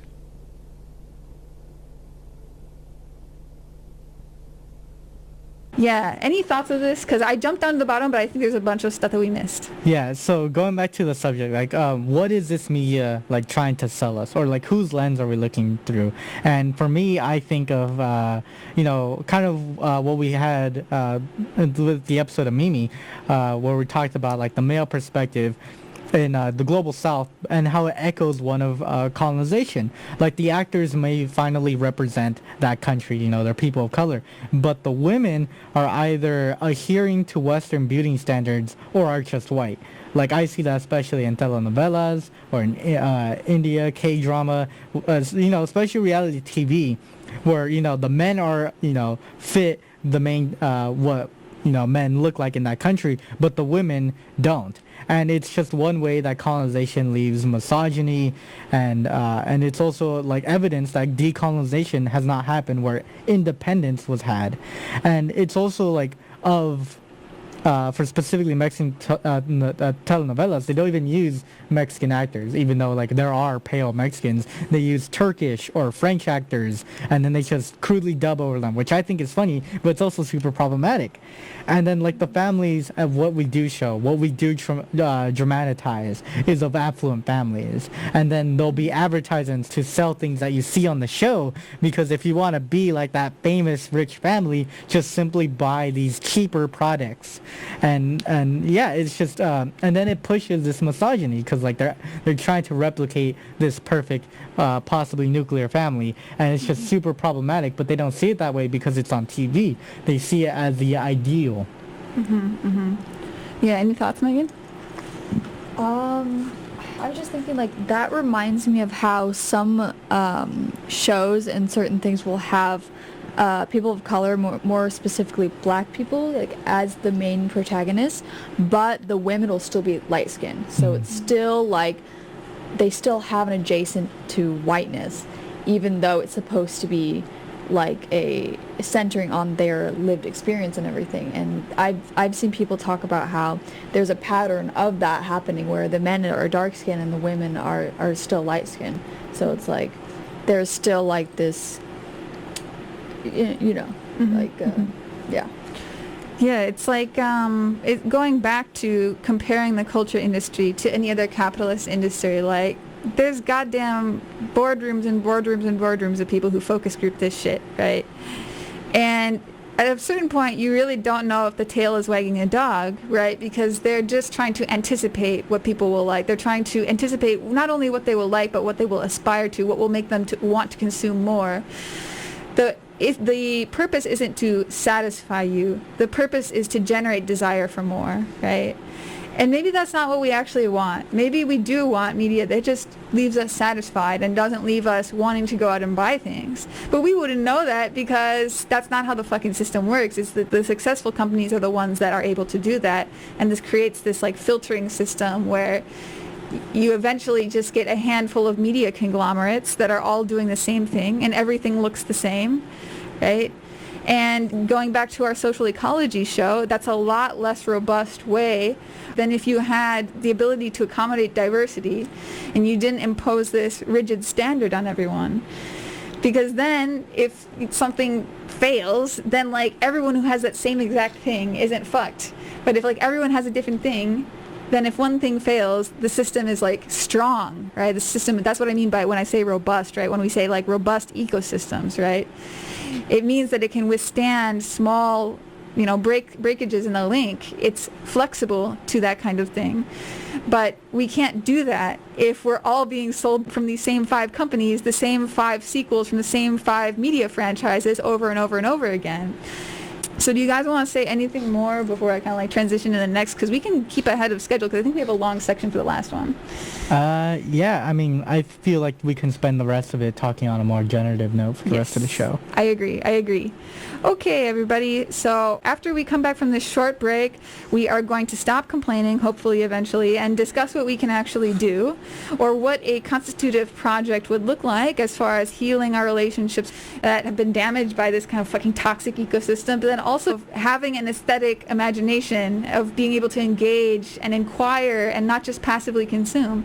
Those are things that we are going to have to build ourselves, because obviously this entire huge lumbering industry is not going to provide that for us. It just isn't in their profit interest to do so.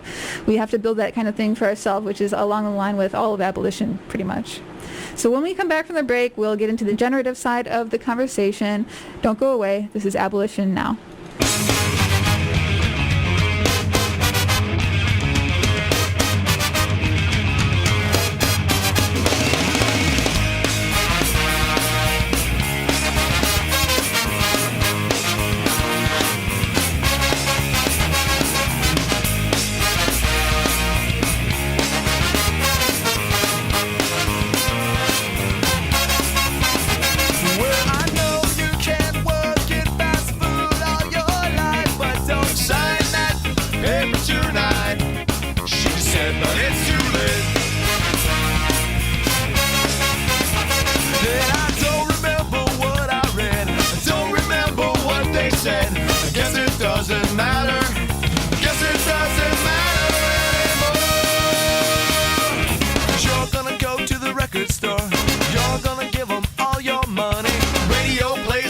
You to hear. Tell me it's cool, I just don't believe it. Sell out with me, oh yeah, sell out with me tonight. The record companies only give me lots of money, and everything's gonna be alright.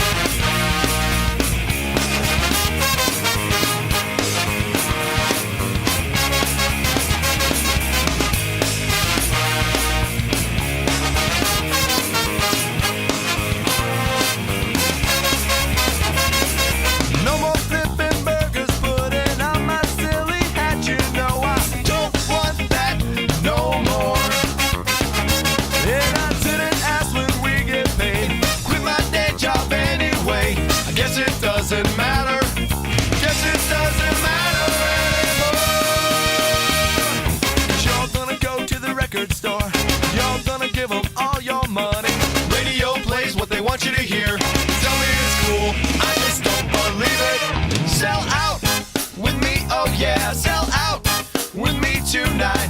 The record companies only give me lots of money, and everything's gonna be.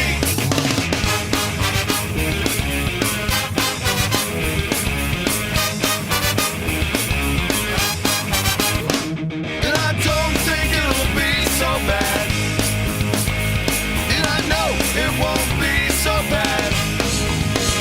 Cause the man said, that's the way it is. And the man said, it don't get better than this. No, no, no. So I signed on to the record company. They said they're gonna give me lots of money if I play what they want you to hear. Tell me it's cool, and I sure believe it. Sell out with me, oh yeah, sell out with me tonight. The record companies only give me lots of money, and everything's gonna be alright.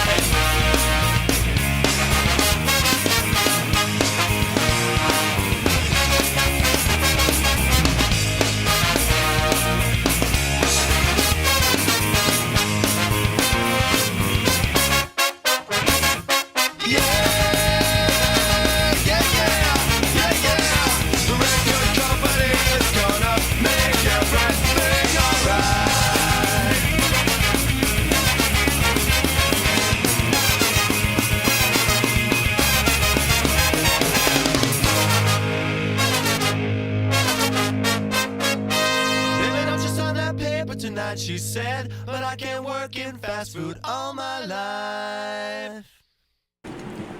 All right, welcome back. You are listening to the Abolition Now. This program is a project created by the Abolitionist and Decolonial Learning Collective.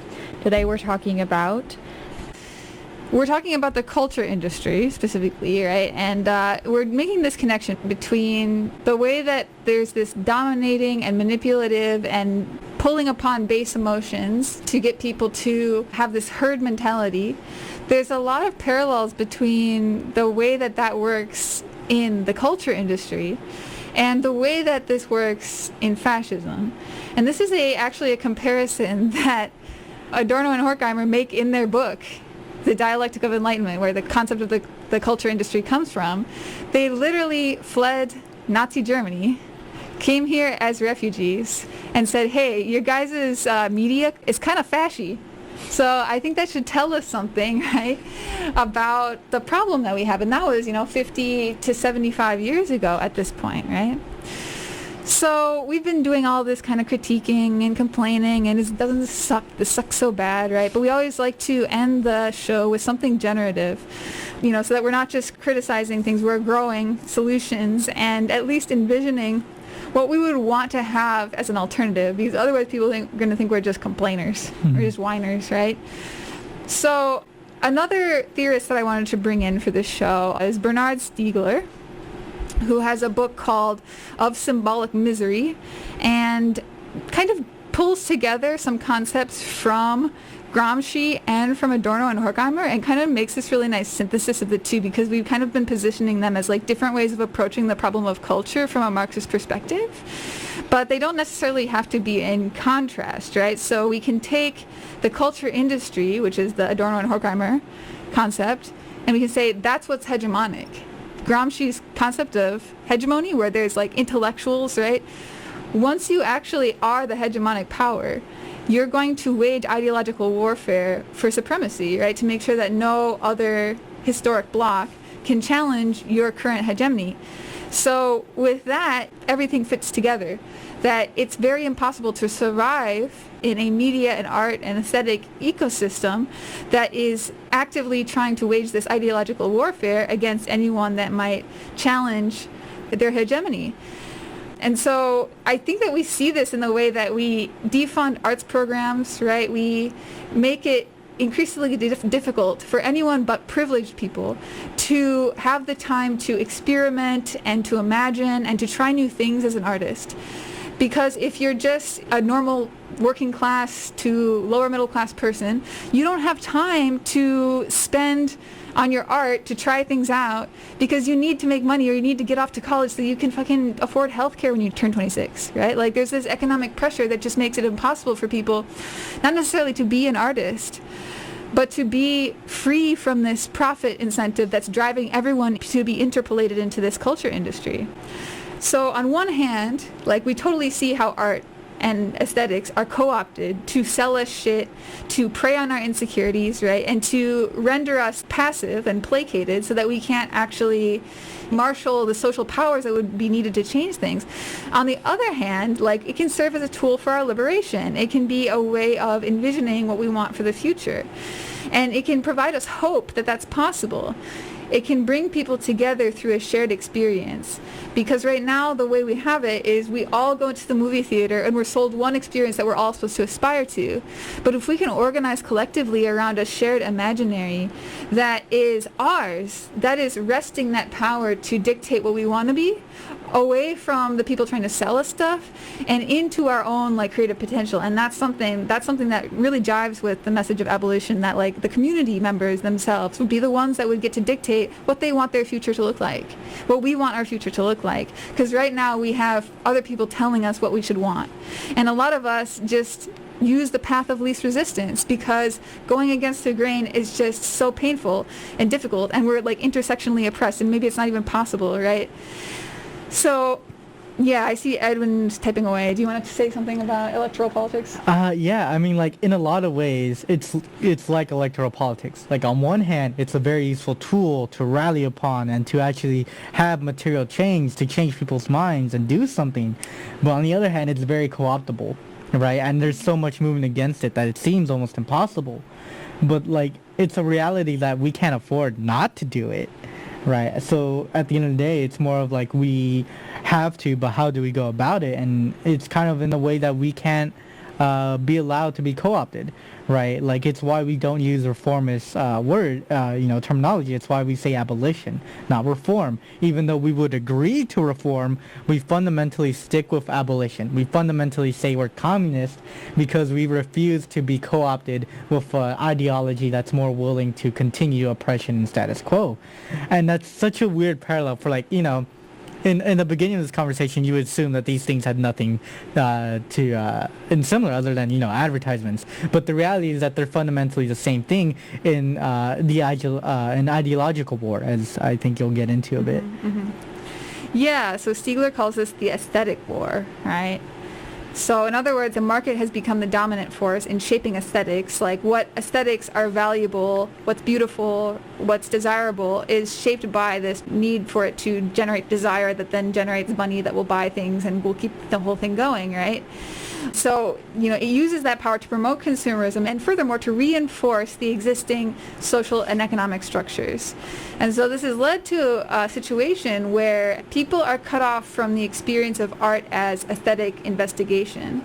They're just trapped in this cycle of alienated consumption, alienated production, alienated consumption, alienated production, right? But actually using aesthetics as a way to think about what you want and contemplate your desires and reflect on them is something that we don't do. And so it becomes automatic and it becomes circumscribed by these systematized and mechanized and automatic processes that we aren't supposed to think about. Like we said in the ecology, so many times we said in the ecology episode, where is the intention in this? Because we're getting atrocious fucking outcomes from it. But whose fault is it? It's no one person's fault because we're all just taking this path of least resistance. Do you want to say anything else before I move on? It's path of least resistance. It's a system. Our fight is against a system that empowers, innovation that works against our interest. And in that way, it feels super powerless. It feels difficult. It feels almost impossible. But then you gotta remember that, people have and are continuing to succeed. One of the biggest ways that mass media seems invulnerable is by censorship of dissenting voices, right? We don't hear news of the global south because it's not, allowed on our broadcast. But if you look for them, you can find plenty of outlets coming from these areas that show alternatives, that show a reality that's not based on just selling you a product. Because what are they going to do? Sell you Inca Cola? No, that's not their goal. Their goal is to tell you hey, there's a political crisis and your government's kind of supporting it. Mm-hmm. Yeah, so we're cut off from this curiosity and investigation of the world through aesthetics. And Stiegler compares it to the scientific method, right? That if you were only reading PubMed articles, right, but you never knew how to make a hypothesis and then test that hypothesis, you would never be able to generate new knowledge yourself. You'd only be able to consume the knowledge that other people have produced for you. And this is miserable, right? Because the people who are in this situation are cut off from rational arguments because whatever they receive, if they don't have a way of producing and inquiring and critically examining that knowledge that's being passed down to them, it really doesn't fucking matter what you say to them. And we see this with boomers who had their brain rotten by fucking QAnon and Fox News. That is a barrier that you can't get past. And in this book, Stiegler is writing, I think it was after the first Marine Le Pen's father, right? So there was a Marine Le Pen 1, and now we have Marine Le Pen is getting a sequel to be called Marine Le Pen 2. That her father was an even bigger fascist than she was, right? She is, right? And he was alive and Stiegler was writing this book when the first Le Pen, okay, we have a fascist, in France. What the fuck do we do, right?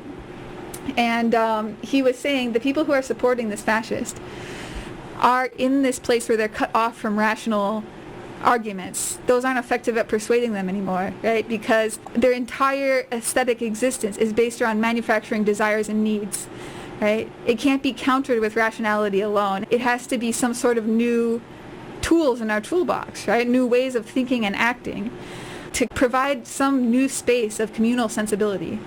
like where we can actually connect and feel like we share an aesthetic space. Does that make sense? I mean, I'm in theory land, huh? A little bit, but I mean, yeah, you're essentially saying that, you know, with a symbolic misery specifically, is that people are too alienated to listen to anything else. So if you want to like crack that, you know, that alienation that leads to fascism, you're gonna have to try something a little different. Yeah, connecting to my personal experiences, you know, I feel like this semester has been worse than normal as far as like how adjacent I've had to come to like right-wingers, including like people I would say like are quasi-fascists, right? Like we have them in this campus. I mean, we have a Turning Point group. Do you know like where Turning Point went recently to watch a bunch of speakers? It was like this fucking America Fest thing. You look at the speaker list, it's Matt Walsh, it's fucking Michael Nolas, right? It's fucking Steve Bannon on the fucking speaker list. These people actually want to like just like kill trans people. Like they just like want them to vanish, right? Like these are people who have genocidal beliefs. And, you know, it's like I said, this normalization thing of like, okay, well, like TP's been on our campus and they're like peaceful and nice. So I know my neighborhood fascists. They're a nice guy, you know? Yeah. And then you get accustomed and like familiarity breeds complacency, right? If we go back to this whole history that we set up the show with about how fascism took people supposedly by surprise, but really it wasn't, because you know, it wasn't that Hitler or Mussolini or Franco was militarily strong. It was that there wasn't enough people who cared to stop them at the end of the day, right? And so we're trying to, as anti-fascists, right, prevent that from happening. And, you know, there's this liberal consensus of like, well, you got to like have free speech, right? But history teaches us that fascists will use the liberals' love of free speech to spew their propaganda all over the place until it's normalized, until people aren't critical of it anymore because they've heard it so many times, right? And that's how you get a public that is not vigilant. We have to remain vigilant. Like that is the whole fucking original. I know that woke, like the word woke, it now is like a meme, right? It's like, oh, you're super woke, right? Like the original meaning of that is vigilance, of like vigilance to racism that may not be just the most obvious thing in the world, but if you let it creep into the spaces that you inhabit, it'll become normalized and progressively normalized, right? And the whole idea is to, you know, have a space where that's unacceptable in the first place, not to say like, well, let's hear them out, you know, like I wouldn't invite the KKK member to my table, but I'll gladly defend his right to free speech. Like, okay, you're taking a side at that point. You're taking a side at that point. You are. You're not neutral anymore, because that person being in that space is having an effect on everyone else, okay? Like, that's not just a fucking public square anymore. Sorry, I don't want to keep going on. This is my main gripe. Do you want to say stuff?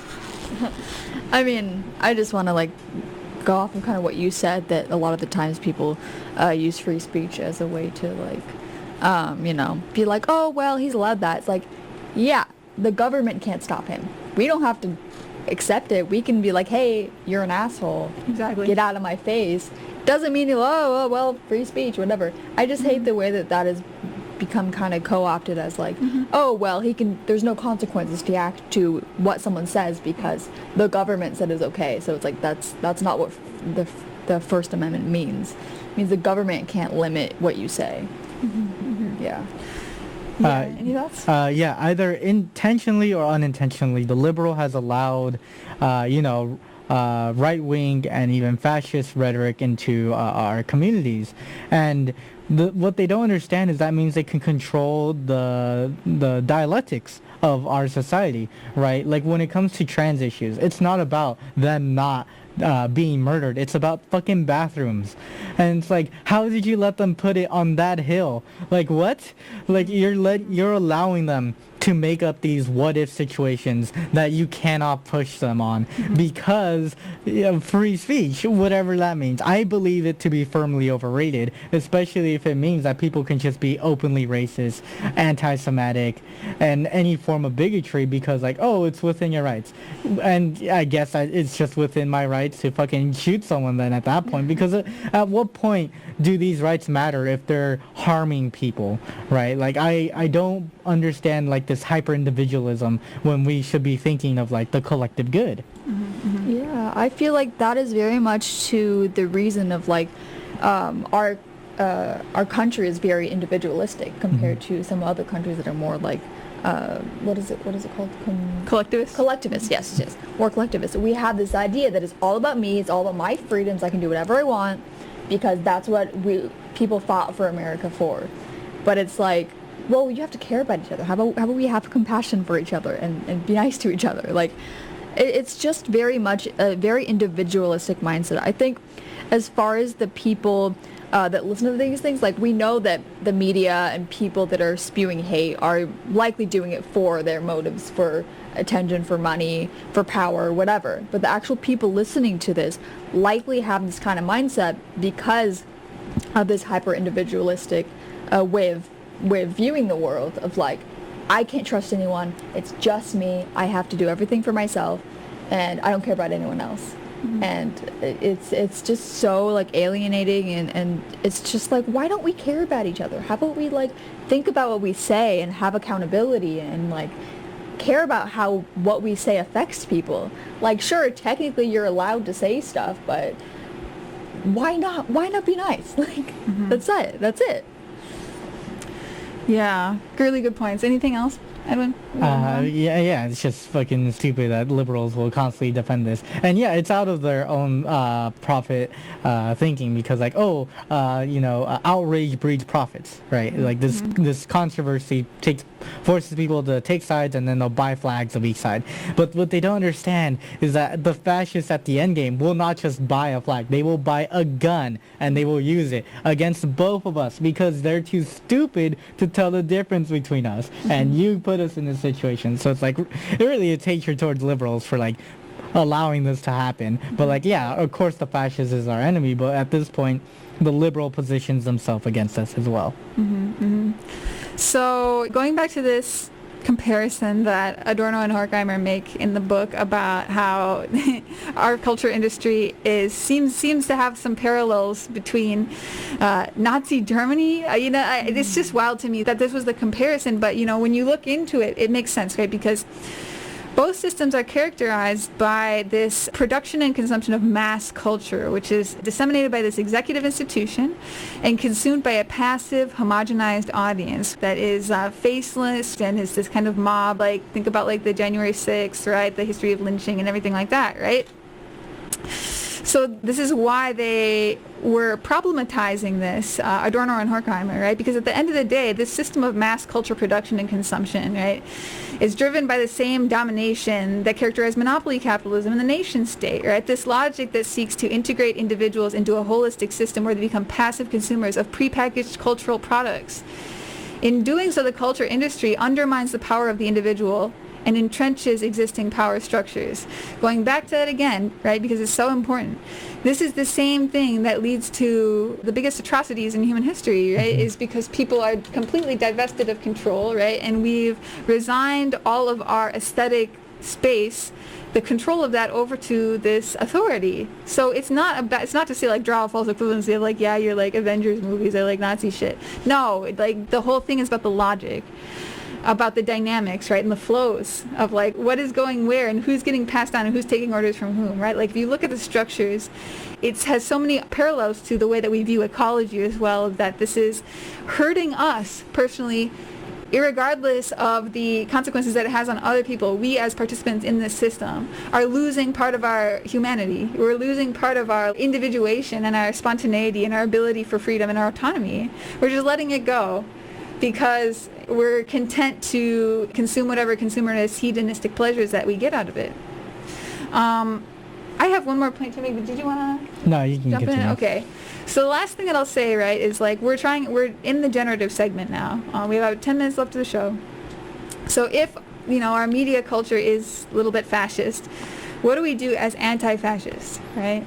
And so, I don't know, we were preparing content for this show and had said stuff like, alternative media, like what we're doing now, for example, not to toot our own horns or anything, right? But like, we don't do this for profit, right? And like, it's different in a way than even like your favorite YouTubers. Like yes, the internet has kind of decentralized and democratized content production where like anyone can be a YouTuber now, right? But to grow on YouTube, you have to have like, remember to hit like and subscribe, right? You know, you have to have these like title cards and everything. There's like all these like, you even see how YouTube is doing this, where it's like, okay, go to their creator academy so you can figure out how to grow your channel and get numbers, right? Like, it's the same logic. We see it happening everywhere. So once you start thinking about this and you start being critical of it, you start to see this everywhere, you know, the way that student engagement is run on campus. No, you're all going to have the same banner at your table. That's all it's going to go through us, and we're going to control it. We're going to keep it for you while you're gone, and we're going to, you know, only give you these many options to choose from. Like, it's like we're being circumscribed by these things that seem like they're for our benefit, right? That are sold to us as our benefit, but divest us of power over the affairs that are in our lives. And it may be a little thing to complain about the fucking, you know, ICC on the fucking radio show in the middle of a fucking debate about fascism, but like, think about the logic of the system, not the equivalency, not drawing an equivalency, but the logic of the way things work. That do we have diversity and the ability to accommodate difference? Like, what's the justification for that fucking standardization of the fucking table materials, right? Because like, it's not professional to have other people just like put random shit on their table, like, but you know, not professional when you're in a club in a college. Why are we trying to be professional? There's this logic of bureaucracies to standardize, because we can't have uncertainty, right? What would happen if like someone brought something that wasn't kosher, right? You know, like literally, it's this impulse. It's not even that like they're intentionally trying to be like, you know, authoritarians with it. This is how the logic of the system works, and this is why it's so important to recognize this, that systems will do this. It'll create this feedback loop, right? And eventually, no one's even directing it anymore, right? But it's this impulse to standardize that takes over, and before long we have all of our club stuff in the ICC's little warehouse. Someone you know, fucking leaves their space heater on, all of our fucking club shit is destroyed, right? Like, so this is like the point of like diversified systems, right? That if you have all your eggs in one basket, right, it's weaker, right? And then, you know, say the ICC did want to become like Hitler, right? Then we would have to do what they say if we wanted our club shit back, right? So it's like this choke point, that we build these choke points into the system, right? Where like everything has to pass through this centralized authority. But then if that goes, then everything down the line, right, is fucked, right? So this is not a robust system, right? It's not diversified. It's coming through this like one link, this one keystone that is extremely fragile. So, okay, we only have 5 minutes. I'm going. You guys want to say? No, you're doing great. Okay. So this was my galaxy brain moment. Okay, I call it my galaxy brain moment. But I asked the question, why is fascism attractive to people, right? And why would it be compared to these questions about like, why is this type of bland, normalized, all the same media, why is this attractive to people? It's because it's comforting in a world where we're made to feel insecure, right? Like, we are constantly made to feel, unless you're very wealthy and well off, right? There's so many ways that this like modern life makes you purposely insecure, so that you will want to buy things, and you'll want to like, please, like, let me work for wages, please, because I'm insecure, right? Like, people will do stuff if they feel insecure, right? And that is what fascism draws on. It's this deep sense of insecurity about our society is degenerating, right? Like, it's this like insecurity that you're going to lose your place of privilege in society if like the people who are oppressed rise up. Like, it's this like deep-seated fear of insecurity that like it's drawing upon, right? And the same thing is true with like media that doesn't challenge our beliefs. It doesn't challenge that we may be privileged. It doesn't challenge the fact that we've accepted oppression of ourselves. It doesn't challenge anything structurally or make us think. And then, you know what? That's very comforting. That's very comforting in a world where we're constantly uncertain, right? Where I really don't know where my next paycheck is coming from, right? Like, if you're living that life, right, then like you want something that is just going to say, it's okay, I have the answer, just follow me and we'll be fine. That's how you get a fucking fascist dictator. It's that like everyone feels this deep down. And so the big strong man, right, Donald Trump says, I have all the answers, I'm the smartest, I'm the extremely stable genius, right? And people want to hear that. It appeals to this thing that has been suppressed in us and suppressed in us and suppressed in us, because we have to be these like tough adults, and like, it's just, that's my thought on it. That's my thought on it, is that like this wouldn't be able to, we wouldn't be vulnerable to these things, right, if we didn't have these structures where you have to like prove that you want to live in order to be afforded the right to live. Yeah, that's great. Okay. So, last thing that I'll say, right? So, like, if this is how movies and books and TV and stuff motivate people to buy shit, and this is how fascists motivate people to, like, fucking storm the Capitol, right? Like, I wrote this kind of joke, like, I know what you're thinking. How can we manipulate people to become abolitionists, right? Like, no.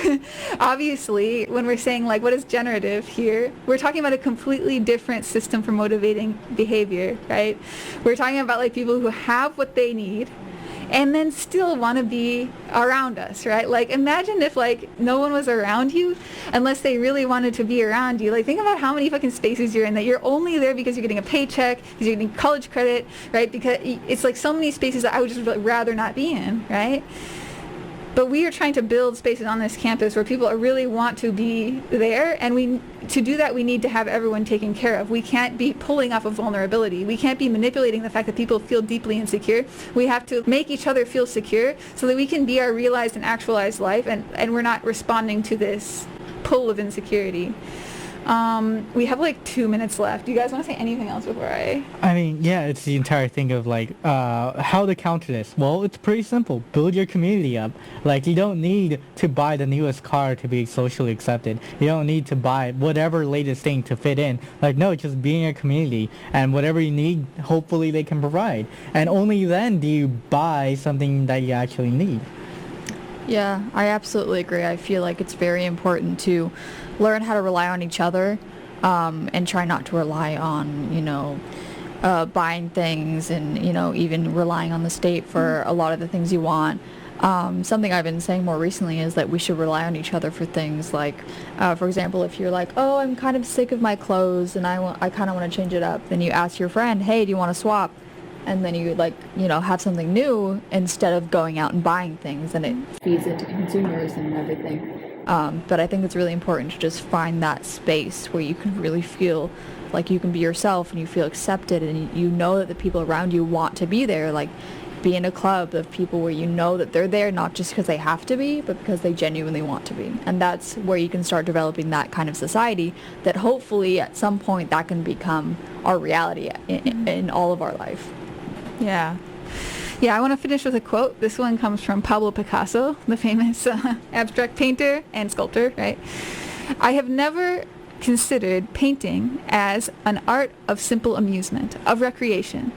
I have wished, by drawing and by color, since those are my weapons, to reach ever further into an understanding of the world and of men and women, and people, in order that this understanding might bring us each day an increase in liberation. All right, we're all out of time. We will be back next week, Wednesday, 11 a.m. to 1 p.m. right here on Otter Media. Next week we have another exciting program lined up for you. We'll be honored to have our special guests, Rosa and Alo from the Surface Learning Institute and from our own collective, ADLC. Rosa will be talking to us about radical healing, and they're both psychology majors, so if anything, we can pick their brain about Edward Bernays, an insider perspective on the psychological stuff. So that's an episode you won't want to miss. That is March 15th, same time, same channel. If you can't tune in live, we post the recordings of all our shows on our YouTube channel, youtube.com/@abolitionist_learning. If you have questions or comments about today's show, or if you'd like to suggest a topic that we cover on a future episode, please direct your email correspondences to adlc@csumb.edu, or you can send us a DM on Instagram. Our handle is @adlc.csumb. Thank you for joining us, and we will see you next time.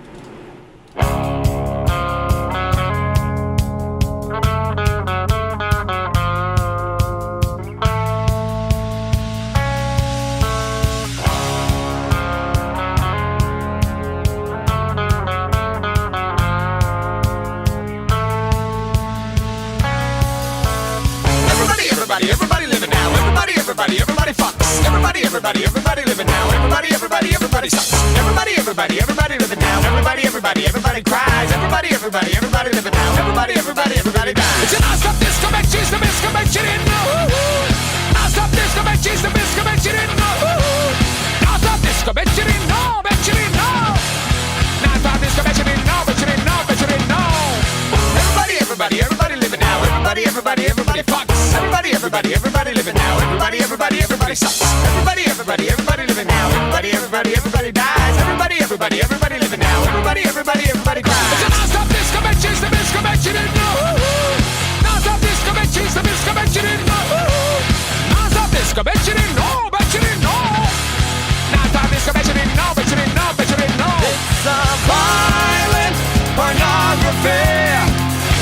choking chicks and sodomy, the kind of shit you get on your TV. It's a violent pornography, choking chicks and sodomy, the kind of shit you get on your TV. Everybody living now.